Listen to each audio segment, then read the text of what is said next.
Que el Señor les bendiga, amados hermanos. Es para mí un enorme privilegio el poder continuar exponiendo la palabra de Dios y que la palabra de Dios nos siga bendiciendo y nos siga desafiando a vivir vidas más comprometidas en el servicio de la obra del Señor. Quiero comentarles, hermanos, que el Señor nos permitió el domingo pasado tener un tiempo de mucho regocijo allá en la iglesia Dios en las Alturas en San Antonio Tlatenco. Porque 10 hermanos en Cristo dieron testimonio público de su fe en Cristo a través de la ordenanza del bautismo. Y posteriormente tuvimos la celebración de la Cena del Señor, hermanos, y queremos compartir esto para su ánimo, para su regocijo y para que también tengan en oración a estas almas que se han incorporado al cuerpo local de creyentes, hermanos. Y el día de hoy estaremos nosotros como iglesia, como IBP, celebrando la Cena del Señor, primeramente Dios, a la 1 de la tarde, y le invitamos a conectarse, hermanos, y a participar de esta ordenanza del Señor. Les invito ahora a abrir sus Biblias en Hechos capítulo 7, hermanos, y este recorrido fascinante que estamos haciendo sobre el libro de los Hechos nos trae a esta porción de la palabra de Dios, del ministerio de Esteban, la predicación de Esteban. Así que vamos a estar leyendo este capítulo 7 a lo largo de esta predicación, hermanos, y antes les invito a orar. Padre Celestial, ponemos en tus manos este tiempo. Sé glorificado, Señor, que tu nombre sea exaltado, que el nombre de Cristo sea puesto en alto en esta predicación y que tu palabra traiga bendición a nuestra vida. En el nombre de Cristo Jesús. Amén. Esteban, sin lugar a dudas, hermanos, Esteban es un personaje que es ejemplo a nuestras vidas. Es ejemplo de cristiano. Es ejemplo de discípulo de Cristo. Es ejemplo como diácono. Es ejemplo como evangelista y es ejemplo como predicador. Así que ya sea que usted sea un predicador o que sea un oyente de predicaciones, la predicación de Esteban del capítulo 7 del libro de los Hechos tiene una enseñanza tremenda para su vida.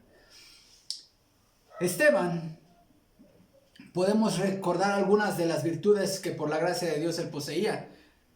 Era de buen testimonio, dice el capítulo 6. Estaba lleno de sabiduría y del Espíritu Santo.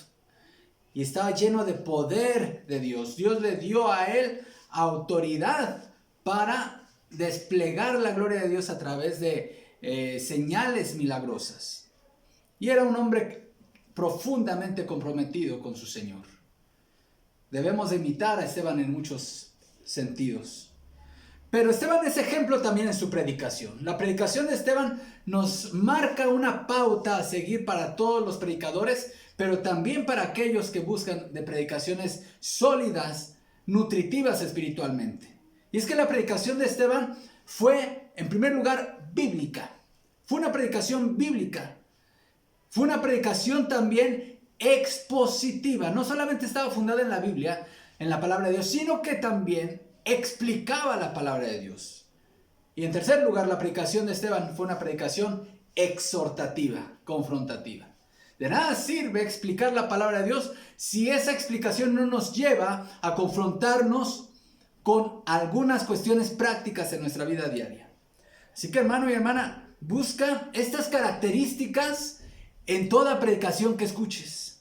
Sé un promotor de que en la iglesia siempre se dé este tipo de predicación bíblica, expositiva y confrontativa o exhortativa. Vamos a ver en primer lugar, hermanos, cómo Esteban expuso la palabra de Dios. Inicio con el versículo 1. El sumo sacerdote dijo entonces: ¿es esto así?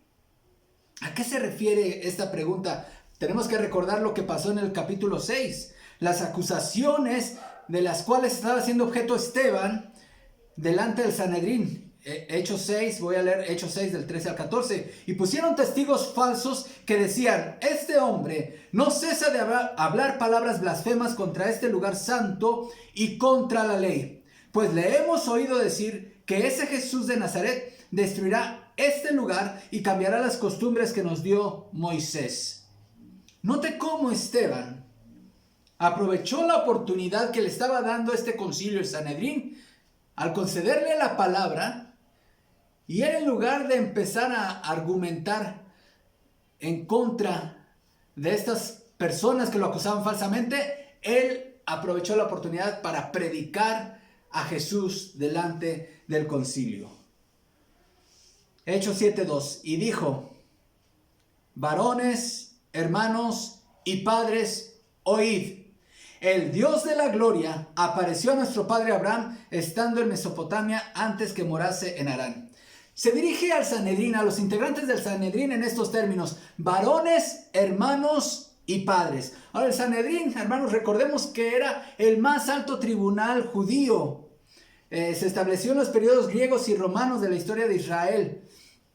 Estaba presidido por el sumo sacerdote y era la máxima autoridad en muchos aspectos. Incluso podían ellos decretar la pena de muerte de acuerdo a los usos y costumbres que incluso el Imperio Romano llegaba a respetar. Esteban les llama varones porque el Sanedrín no había lugar para mujeres. Estaba conformado por varones.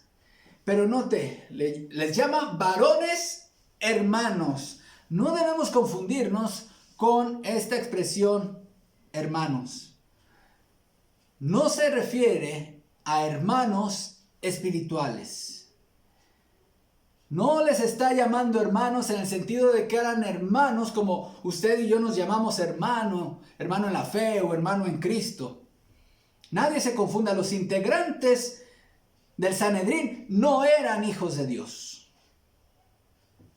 No eran hijos de Dios. No eran hermanos de Esteban en el sentido espiritual. El apóstol Pablo, dirigiéndose a los corintios, diría más adelante que estos miembros del Sanedrín, los que habían entregado a Jesús a la cruz y que ahora estaban enjuiciando a Esteban, no conocían la sabiduría del evangelio de Jesús. 1 Corintios 2:7 dice: mas hablamos sabiduría de Dios en misterio, la sabiduría oculta, la cual Dios predestinó antes de los siglos para nuestra gloria, la que ninguno de los príncipes de este siglo conoció, porque si la hubieran conocido, nunca habrían crucificado al Señor de gloria. De hecho, Jesús dijo que los homicidas y los mentirosos son homicidas y mentirosos precisamente porque imitan a su padre, que es Satanás, en Juan 8:39.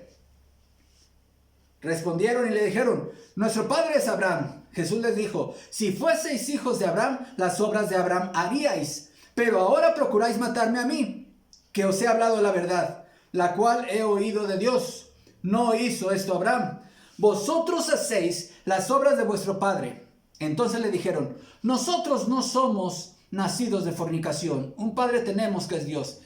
Jesús entonces les dijo: si vuestro padre fuese Dios, ciertamente me amaríais, porque yo de Dios he salido y he venido, pues no he venido de mí mismo, sino que Él me envió. ¿Por qué no entendéis mi lenguaje? Porque no podéis escuchar mi palabra.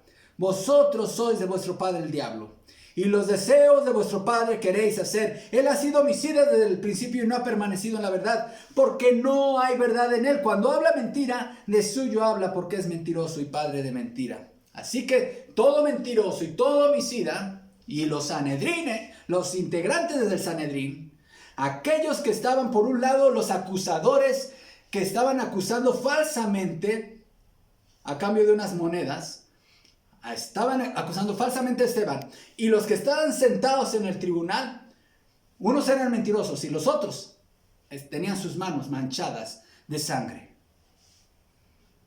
Cuando Esteban les llama hermanos, no es porque estas personas fueran hijas de Dios, sino les llama hermanos en un sentido nacionalista.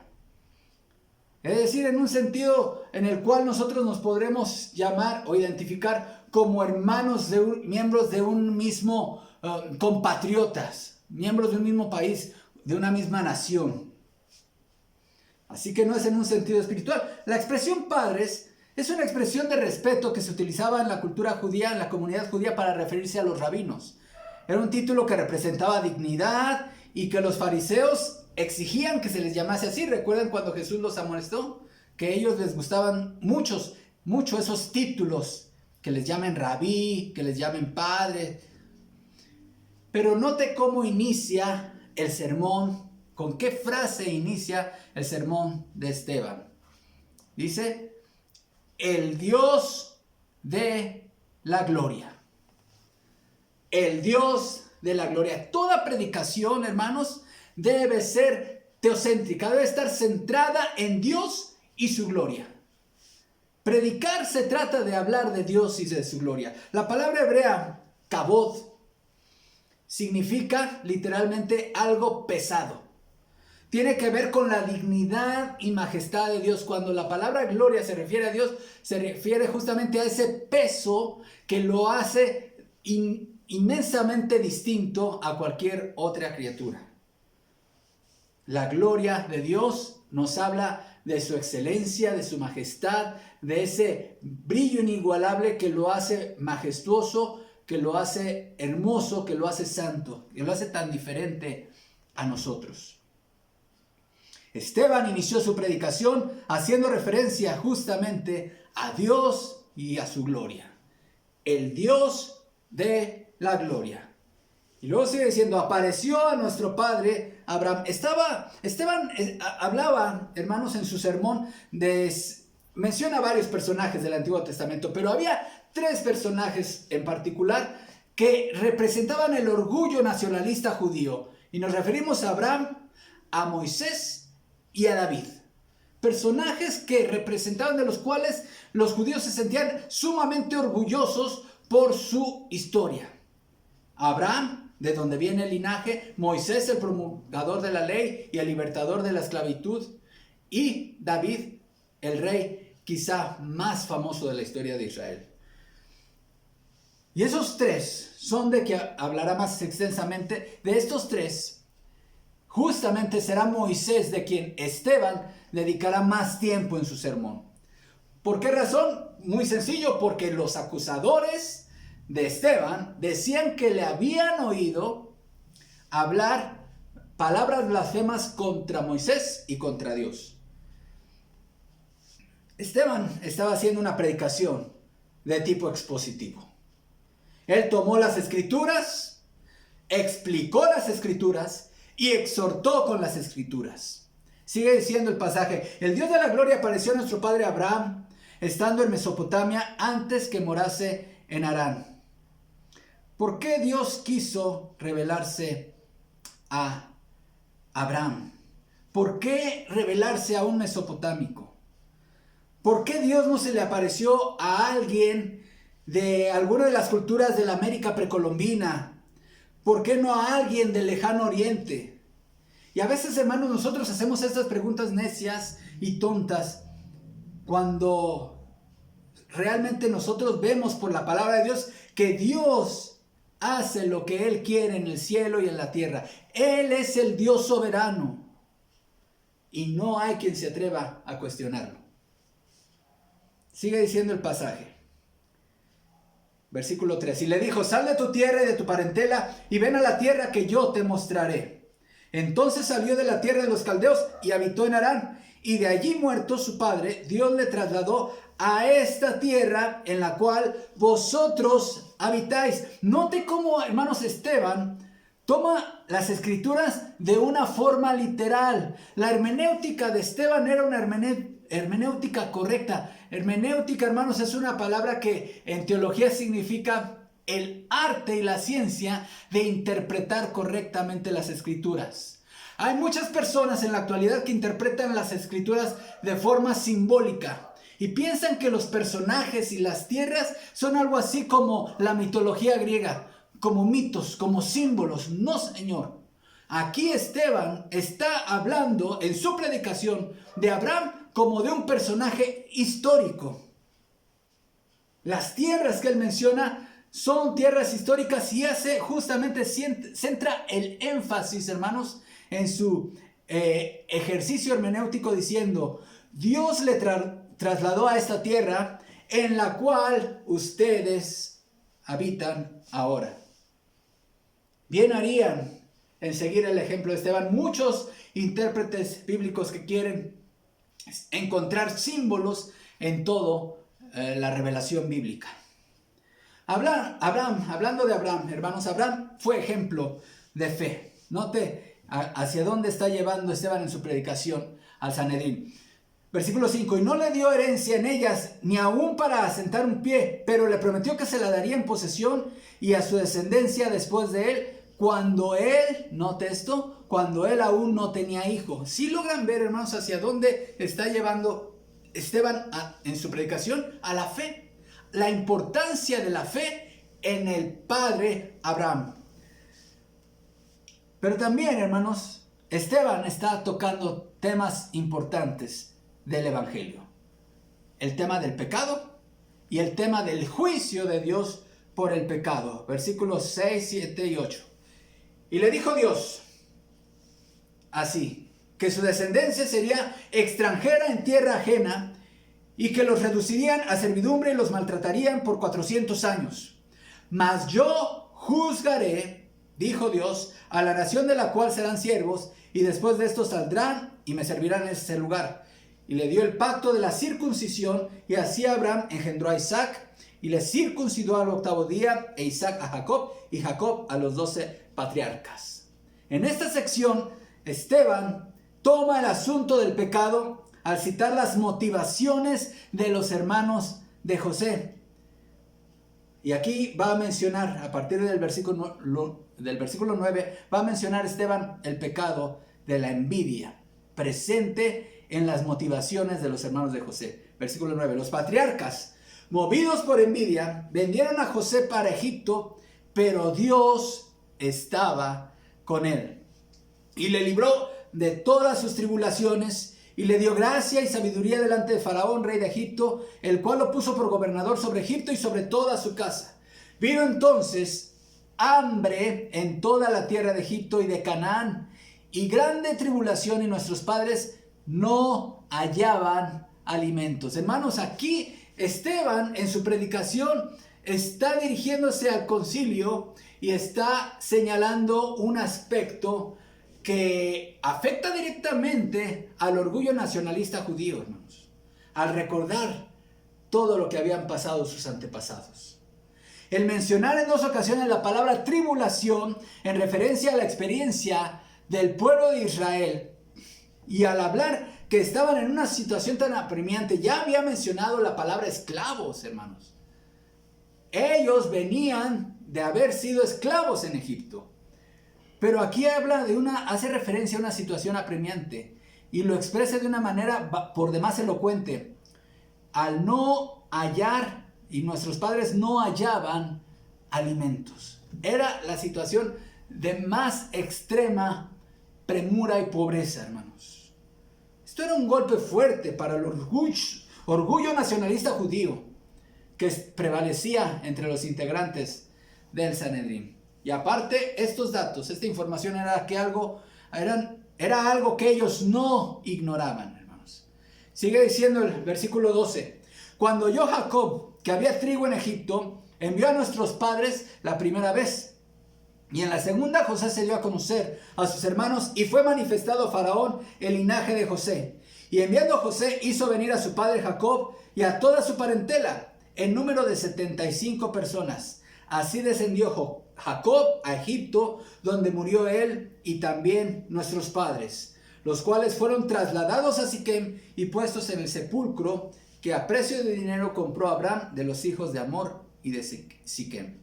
Nuevamente, hermanos, en esta sección de su mensaje, de su predicación, Esteban está haciendo referencia a que el pueblo de Israel había solicitado refugio a un país extranjero, a un país pagano.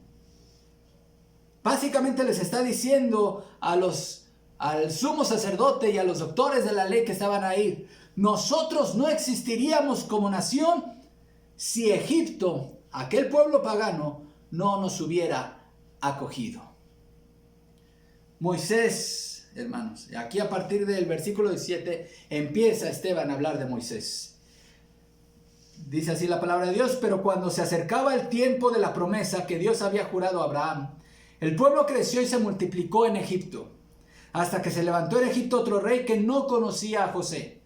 Este rey, usando de astucia con nuestro pueblo, maltrató a nuestros padres a fin de que expusiesen a la muerte a sus niños para que no se propagasen. En aquel mismo tiempo nació Moisés y fue agradable a Dios y fue criado 3 meses en casa de su padre. Pero siendo expuesto a la muerte, la hija de Faraón le recogió y le crió como a hijo suyo. Y fue enseñado Moisés en toda la sabiduría de los egipcios, y era poderoso en sus palabras y obras. Cuando hubo cumplido la edad de 40 años, le vino al corazón el visitar a sus hermanos, los hijos de Israel. Y al ver a uno que era maltratado, le defendió, e hiriendo al egipcio, vengó al oprimido. Pero él pensaba, y esto es muy importante, hermanos, versículo 25, pero él pensaba que sus hermanos comprendían que Dios le daría libertad por mano suya, mas ellos no lo habían entendido así. Y al día siguiente se presentó a uno de ellos que reñían y los ponía en paz diciendo: varones hermanos sois, ¿por qué os maltratáis el uno al otro? Entonces el que maltrataba a su prójimo le rechazó diciendo: ¿quién te ha puesto por gobernante y juez sobre nosotros? Hermanos, note esto. Aquí el Esteban, el evangelista Esteban, está tomando este acontecimiento del rechazo de Moisés por parte de este judío que maltrataba a su compatriota, como diciéndoles: no es la primera vez que uno de los nuestros rechaza a un enviado de Dios. Sigue diciendo el 28. ¿Quieres tú matarme como mataste ayer al egipcio? Al oír esta palabra, Moisés huyó y huyó como extranjero en tierra de Madián, donde engendró a 2 hijos. En este punto, hermanos, Esteban desmiente a sus acusadores, aquellos que habían sido sobornados para que declararan ante el Sanedrín que Esteban estaba hablando palabras blasfemas contra Moisés. Moisés establece lo que él opina respecto a Moisés. Esteban está estableciendo lo que él opina acerca de Moisés, apegándose fielmente al testimonio que las escrituras dan de él. Hermanos, pero aquí encontramos una lección práctica, y a lo mejor esto se puede considerar como un comentario al margen, pero es una lección muy importante que encontramos en este pasaje. Encontramos, hermanos, que el llamado al ministerio que Dios le hizo a Moisés, de que fuera libertador de su pueblo, fue en el momento que Dios quiso, no cuando Moisés quiso. Él pensaba, dice este pasaje, que Dios había de libertar a su pueblo con mano suya. No estaba equivocado en que él sería el libertador. Estaba equivocado en el tiempo. Todavía no. Tendrían que pasar todavía 40 años de prueba allá en Madián para que Dios llamara a Moisés desde la zarza. Versículo 30. Pasados 40 años, un ángel se le apareció en el desierto del monte Sinaí en la llama de fuego de una zarza. Entonces Moisés, mirando, se maravilló de la visión, y acercándose para observar, vino a él la voz del Señor: yo soy el Dios de tus padres, el Dios de Abraham, el Dios de Isaac y el Dios de Jacob. Y Moisés, temblando, no se atrevía a mirar. Oh, cuánto nos hace falta esa reverencia ante la presencia de Dios, hermanos. Cuando tú ores, debes de tener en cuenta que Dios omnipotente, soberano y santo, 3 veces santo, está ahí contigo. No necesitas ver una zarza ardiendo que no se consume. Debes simplemente creer en la presencia de Dios. ¿Cuánto nos hace falta nuestra reverencia en nuestro culto individual, personal, pero también en nuestro culto público? Y le dijo el Señor: quita el calzado de tus pies, porque el lugar en que estás es tierra santa. Moisés, todavía acostumbrado a llevar sandalias, pero él debía reconocer que el lugar donde estaba era santo y debía respetarlo. Dios lo estaba humillando. Ciertamente he visto la aflicción de mi pueblo que está en Egipto, y he oído su gemido, y he descendido para librarlos. Ahora pues, ven, te enviaré a Egipto. A este Moisés, a quien habían rechazado, diciendo, ¿quién te ha puesto por gobernante y juez? A este lo envió Dios como gobernante y libertador por mano del ángel que se le apareció en la zarza.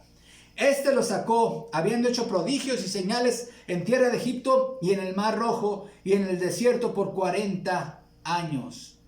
Este Moisés es el que dijo a los hijos de Israel, profeta os levantará el Señor, vuestro Dios de entre vuestros hermanos, como a mí, a él oiréis. Este es aquel Moisés que estuvo en la congregación en el desierto, con el ángel que le hablaba en el monte Sinaí con nuestros padres, y que recibió palabras de vida que darnos, al cual nuestros padres no quisieron obedecer, sino que le desecharon y en sus corazones se volvieron a Egipto. Aquí Esteban ya está pasando a la argumentación y recurre a la frase, este Moisés. Versículo 35. A este Moisés, a quien habían rechazado. Versículo 36. Este lo sacó. Versículo 37. Este Moisés es el que dijo. 38. Este es aquel Moisés. 39. Al cual nuestros padres no quisieron obedecer. ¿A quién rechazó el pueblo de Israel en el desierto? ¿Quién sacó al pueblo de la esclavitud de Egipto con grandes milagros? ¿Quién fue el que anunció a Israel que Dios levantaría un profeta, es decir, al Mesías? ¿Quién estuvo en la iglesia de aquel desierto? ¿A quién los padres de esa generación de judíos no quisieron obedecer? No fue al Moisés de la mitología, no fue al Moisés de las leyendas, no al Moisés mitológico, al de las películas. Era a este Moisés de las Sagradas Escrituras. Versículo 40. Cuando dijeron a Aarón, haznos dioses que vayan delante de nosotros, porque a este Moisés que nos sacó de la tierra de Egipto, no sabemos qué le haya acontecido. Entonces hicieron un becerro y ofrecieron sacrificio al ídolo, y en las obras de sus manos se regocijaron. Y Dios se apartó y los entregó a que rindiesen culto al ejército del cielo, como está escrito en el libro de los profetas. ¿Acaso me ofrecisteis víctimas y sacrificios en el desierto por 40 años, casa de Israel? Antes bien llevasteis el tabernáculo de Moloc y la estrella de vuestro dios Renfán, figuras que os hicisteis para adorarlas. Os transportaré, pues, más allá de Babilonia. Tuvieron nuestros padres tabernáculo del testimonio en el desierto, como había ordenado Dios cuando dijo a Moisés que lo hiciese conforme al modelo que había visto. Hermanos, aquí, en esta sección de la predicación de Esteban, tenemos una implicación teológica importante en el versículo 42. Leo nuevamente. Y Dios se apartó y los entregó a que rindiesen culto al ejército del cielo. Hermanos, no hay juicio más grande que Dios pueda derramar sobre una persona que apartarse de esa persona. Apartarse, cuando el hecho de que Dios se aparte de alguien, hermanos, significa que Él retira su gracia de esa persona, esa gracia común. No nos referimos a la gracia que salva, sino a la gracia común. Es la gracia común que nos hace que los seres humanos no seamos tan pecadores como podríamos llegar a ser. Cuando Dios decide retirar esa gracia común de alguien, está ejecutando juicio. Y esta persona, cuando Dios retira su gracia, queda sin freno. Y entonces se va sin ninguna limitación en pos de sus pasiones y pecados. Hermanos, esta es la mejor explicación para la frase bíblica que encontramos en Éxodo, cuando Dios dice que Dios endureció el corazón de Faraón. Las expresiones del apóstol Pablo, hermanos, también en ese sentido, donde dice el apóstol Pablo en Romanos capítulo 2, hablando de la depravación total de la raza humana, donde dice que Dios los entregó a una mente reprobada para hacer cosas que no convienen, que Dios los entregó a la inmundicia. ¿Qué significa esa expresión, hermanos? No es que Dios activamente impulsa a alguien o impulsa la voluntad de alguien para pecar. No, no y no. En este versículo, hermanos, está la explicación de estas expresiones. Hechos 7:42 nos arroja mucha luz acerca para entender estas expresiones, hermanos. Lo que sucede aquí es que Dios se aparta de la persona. ¿Alguna vez te has preguntado por qué hay en el mundo personas cuya maldad no tiene límites? La respuesta es que Dios se apartó de esa persona. Ha retirado su gracia común, que le servía de freno a sus impulsos pecaminosos, y ahora ya no hay ningún freno, ya no hay ningún límite. Esteban estaba implicando, hermanos, que esa era justamente la condición del corazón de los integrantes del Sanedrín. El sumo sacerdote y todos aquellos que estaban ahí enjuiciándolo, que habían llevado a la crucifixión a nuestro Señor Jesucristo, estaban justamente en esa condición de juicio. Dios se había apartado de ellos y había retirado su gracia. Tan cerca estaban ellos de la ley de Dios, porque eran doctores de la ley, y a la vez estaban tan lejos del dador de la ley, de Dios mismo. Tan cerca de la ley de Dios y tan lejos de Dios. Versículo 45, el cual, recibido a su vez por nuestros padres, lo introdujeron con Josué, al tomar posesión de la tierra de los gentiles, a los cuales Dios arrojó de la presencia de nuestros padres hasta los días de David. Este halló gracia delante de Dios y pidió proveer tabernáculo para el Dios de Jacob. Mas Salomón le edificó casa. Si bien el Altísimo no habita en templos hechos de manos, como dice el profeta, el cielo es mi trono y la tierra el estrado de mis pies. ¿Qué casa me edificaréis? Dice el Señor. ¿O cuál es el lugar de mi reposo? ¿No hizo mi mano todas estas cosas? Aquí ya pasa a hablar, hermanos. Esteban pasa a hablar ahora en su predicación de otro elemento, símbolo de orgullo del nacionalismo judío: el templo. El templo. El Sanedrín, hermanos, era presidido por el sumo sacerdote, y el templo de Jerusalén estaba a cargo de la secta de los saduceos. Ellos controlaban todo el sistema de sacrificios, todo lo que ocurría en el templo. Ellos controlaban la guardia, es decir, la policía del templo. Y Esteban está citando aquí la oración de Salomón cuando se inauguró el templo de Jerusalén.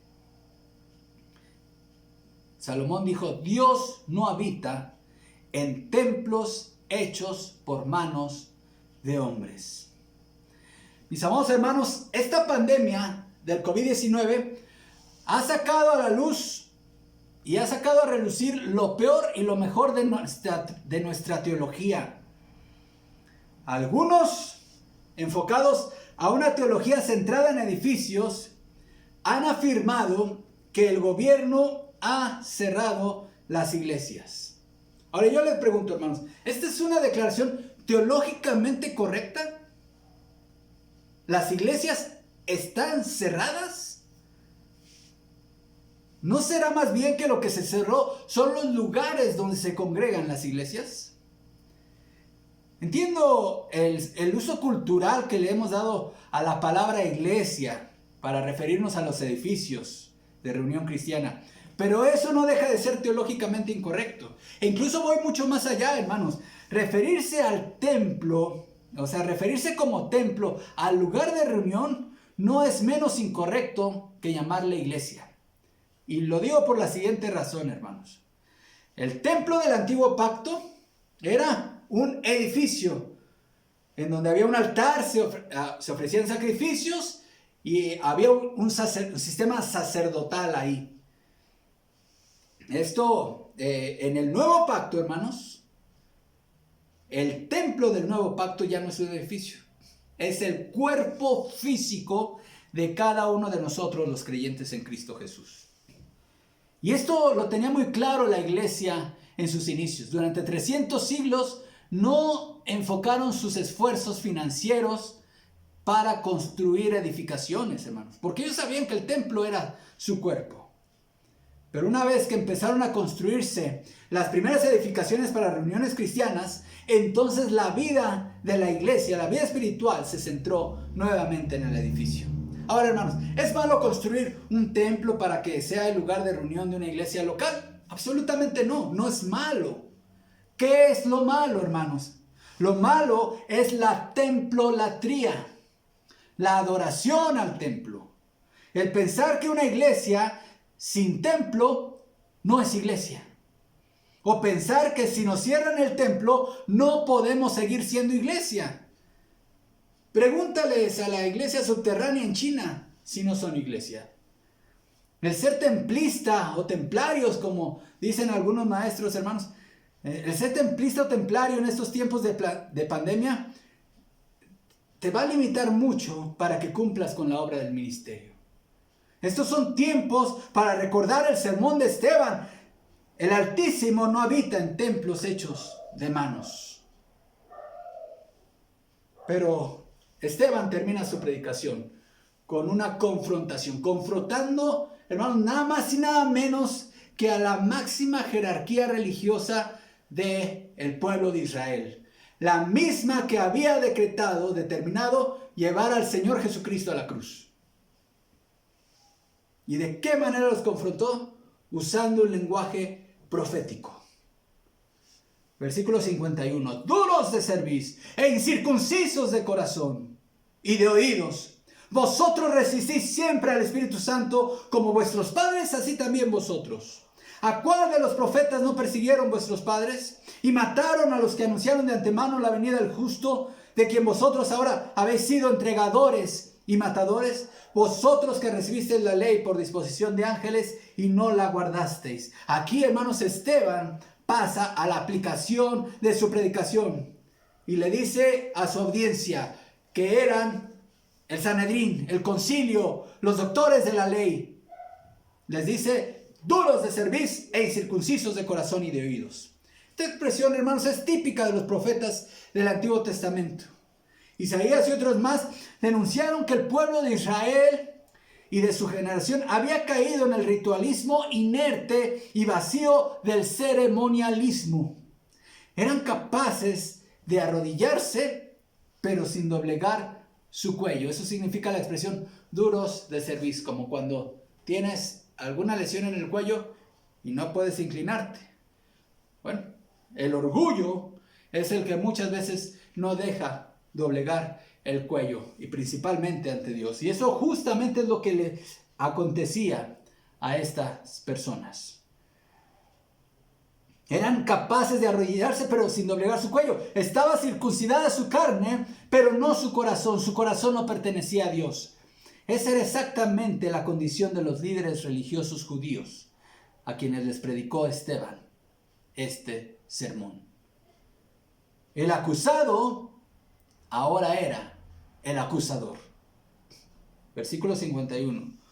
Ustedes resisten siempre al Espíritu Santo como sus padres, así también ustedes. Esteban estaba colocando en la misma condición y posición a los miembros del Sanedrín que a los judíos que se rebelaron contra Moisés en el desierto. Pero no solo eso, hermanos. Esteban también estaba igualando a los miembros del Sanedrín con aquellos antepasados judíos que mataron a los profetas.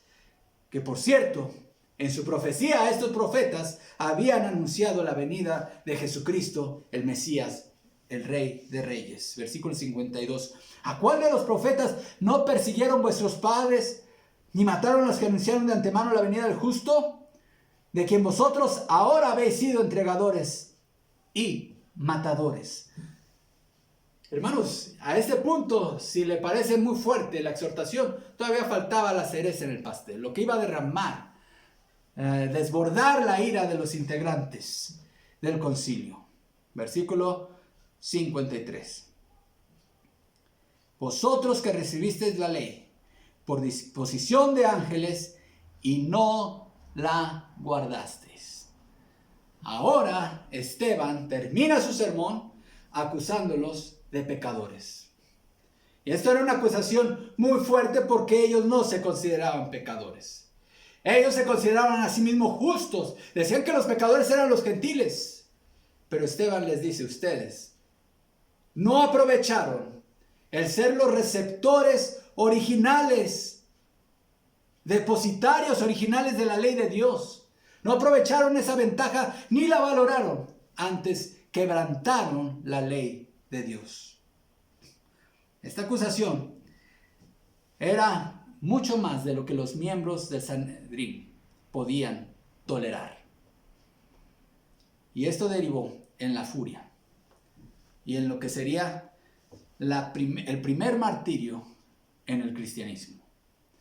Hermanos, la predicación de Esteban tiene bastante enseñanza para nosotros. Esteban nos enseñó en su predicación que predicar es exponer la palabra de Dios, explicar la palabra de Dios. Esteban nos enseñó en su sermón que predicar es exhortar con la palabra de Dios. Donde quiera que haya una verdadera predicación, hermanos, habrá dos resultados. O la gente se arrepentirá de sus pecados, o la gente sencillamente se enfurecerá. No te enojes con el mensajero. No te enojes con el cartero. La palabra de Dios, hermanos, se envía para traer transformación a nuestra vida. En el caso de Esteban, terminó su sermón con un martirio. Pero antes vio la gloria de Dios, hermanos. ¿Qué predicación es la que buscas? Predicación, no busques, hermano y hermana, predicación que vaya acorde a tener una vida más cómoda. Busca predicación que te incomode. Busca predicación que sea bíblica y expositiva. Y busca predicación que te confronte con tu pecado y que te mueva al arrepentimiento. Vamos a orar, hermanos. Gracias te damos por tu palabra, Señor. Gracias te damos por la predicación de Esteban, por el ejemplo tremendo que vemos en su enseñanza, en su predicación. Es una predicación que nos reta y nos desafía a generaciones actuales a predicar de una manera más bíblica, más apegada a tu palabra, Señor, y a buscar predicación más sana, más bíblica, expositiva y confrontativa. Señor, ayúdanos a siempre alimentarnos de tu palabra y buscarte a ti y glorificarte. En el nombre de Cristo Jesús oramos. Amén. Que el Señor les bendiga, hermanos.